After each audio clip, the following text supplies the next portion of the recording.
Inang Irma, Inang Irma mungkin ada komentar soal ini? Ya, tadi Abang Adian bilang kan ya jangan turun kelas. Tapi saya pikir juga bukan hanya Jokowi ya yang ada di dalam pilkada ini. Kan kemarin terakhir ada SBY juga. Lalu juga kalau nggak salah Ibu Mega juga pernah berkampanye sebagai mantan presiden. Jadi kelas itu mungkin tidak dilihat dari tinggi provinsi atau daerah, tapi itu adalah bagaimana pesta demokrasi ini bisa dijalankan dan mungkin dalam hal ini juga sudah ada komitmen ya dari Pak Jokowi untuk mendukung karena Kim Plus ada di situ dan juga ketika Pak Prabowo menjadi presiden itu merupakan kelanjutan dari apa yang setelah dilakukan oleh Jokowi. Jadi ini juga keberlanjutan dari komitmen sebelum selesai menjabat presiden. Karena menggarisbawahi bukan Pak Jokowi aja. Tadi Anda sebutkan ada Pak SBY, ada Pak SBY, ada bahkan Bu kan Mega tadi. membantu, iya.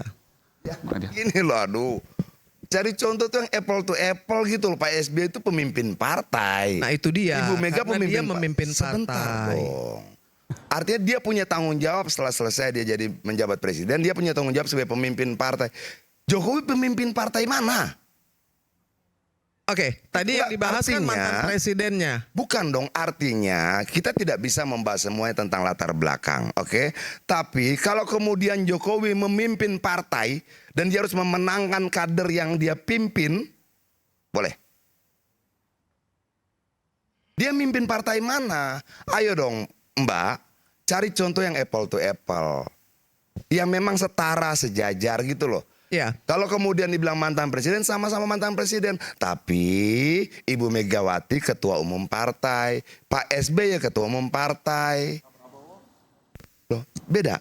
Gini. Dia sedang menjabat, brother. Bisa nggak kita tidak out of context? Gini. Gitu. Konteks kita, dia sebagai pemimpin, dia sebagai mantan presiden yang tidak memimpin apa-apa. Dia tidak merekomendasikan siapa-siapa. Dengan demikian dia endorsement. Dia mempromosikan produk orang lain. Karena sebagai personal yang tidak memiliki kekuasaan apapun di partai, dia tidak menandatangani surat mandat apapun, surat rekomendasi apapun. Oke, jadi dia apa? Ya endorsement. Dia mempromosikan produk partai lain. Loh, Ibu Megawati mantan presiden. Iya, tapi ketua umum partai. Dia teken tuh semua surat. Pak SBY, iya mantan presiden, tapi ketua umum partai, dia teken tuh semua surat. Kok mau disamain sama Jokowi yang bukan ketua umum siapa-siapa? Enggak, logika berpikir kita bagaimana dalam mencari contoh Gini, itu? SBY sudah tidak menjadi ketua umum partai sebagai Dewan Pembina. AHY yang menjadi ketua umum partai. Tadi konteksnya kita bicara mantan presidennya yang digarisbawahi. Iya kan? Kalau soal partai memang Pak Jokowi tidak memiliki partai, tetapi kan beliau berkomitmen akan selaras dengan Kim Plus. Kenapa? Karena Presiden Prabowo mengatakan bahwa apa yang dilakukan beliau di pemerintahan 2024 sampai 2029 ini adalah keberlanjutan. Mbak, kesinambungan. tolong Artinya Mbak, ada Mbak. komitmen bahkan Mbak. sebelum beliau lengser. Mbak Irma yang baik, tolong. Ibu Mega itu diputuskan Kongres. Betul. Oke. Pak SBY diputuskan Kongres. Oke.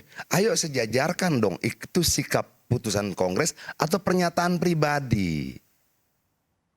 Please dong. Iya. Biar debat kita, diskusi kita punya bobot yang baik. Betul. Karena tidak ada partai, jadi jelas bahwa ketika Artinya bahwa pernyataan turun, pribadi kemudian disejajarkan dan keputusan Kongres puluhan ribu orang. saya hanya menyamakan sebagai mantan presidennya. Ya. Islam. Saya perkenalkan dulu, ini ada Bung Ray Rangkuti, sudah saya ada sampaikan. Bang Ray. Selamat datang Bung Ray, silakan Saya mau Bung Ray. tanya Bung Adian, bisa nggak dilihat Pak Jokowi itu orang PSI gitu loh? Maksudnya apa nih Bung Ray? Ya, PSI kan di PSI. nggak tahu saya apakah ada hubungannya dengan PSI, ada nggak Pak Jokowi hubungannya dengan PSI? Anaknya ketua umum PSI. Anaknya ketua, akan bisa dilihat Mas dalam Kaisang. konteks itu. Bisa apa? Jadi sebenarnya kalau Jokowi bukan ada dalam struktur organisasi partai PSI-nya, lalu dia bersikap seolah mewakili PSI, harusnya Kaisang tersinggung. Tersinggung dong. Pak, apa manggil bapaknya? Papa, ketua umumnya saya Papa, gitu loh kira-kiranya. Harusnya tersinggung marah. Nah, ini yang kemudian kita kacau balau. Oke, kita nggak punya dendam, kita nggak punya problem di sini. Kita mau bicara baik-baik, tapi jangan out of context ya. Koridornya ada. Jangan kita lompat sana, lompat sini, lompat sana, lompat sini. Itu loh. Jangan dong, please. Ayo, pembicaraan kita ini setiap kali ditonton rakyat, kita berharap mampu meningkatkan tingkat kesadaran politik rakyat, pemahaman dia terhadap situasi, jangan manipulatif. Kita buka saja gitu loh. Oke, contohnya apa? Ridwan Kamil KTP-nya Jawa Barat. Wakilnya KTP-nya Jawa Barat. Yang mengendorse KTP-nya Jawa Tengah. Tapi mau memerintah di DKI Jakarta. Lalu nanti orang pakai contoh, DPR RI boleh, beda konteks. Gitu loh, karena anggota DPR RI bukan pengelola anggaran. Tidak mengambil kebijakan eksekutor. Nah, apakah warga Jakarta mau dipimpin oleh orang yang berKTP Jawa Barat yang diendorse oleh KTP Jawa Tengah? Kalau mau ya silahkan pilih besok. Kalau menurut saya secara kualitas kewajiban dan tanggung jawab bisa berbeda.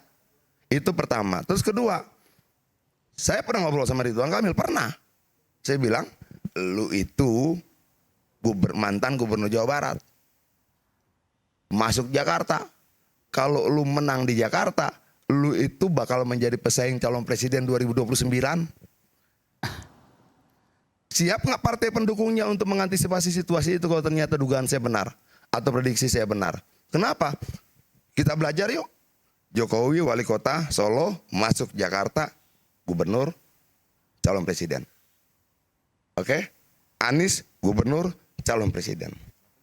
Kualitas pemilih Solo berbeda dengan Jawa Barat. Ridwan Kamil, mantan gubernur Jawa Barat, mantan wali kota ya. Wali kota, gubernur Jawa Barat, masuk gubernur Jakarta. Oke? Partai-partai pendukung siapkan dia. Apakah ini bagian dari skenario untuk mempersiapkan Ridwan Kamil presiden 2029? Karena power yang dia miliki lebih besar dari yang dimiliki oleh Presiden Jokowi. Bang Adian.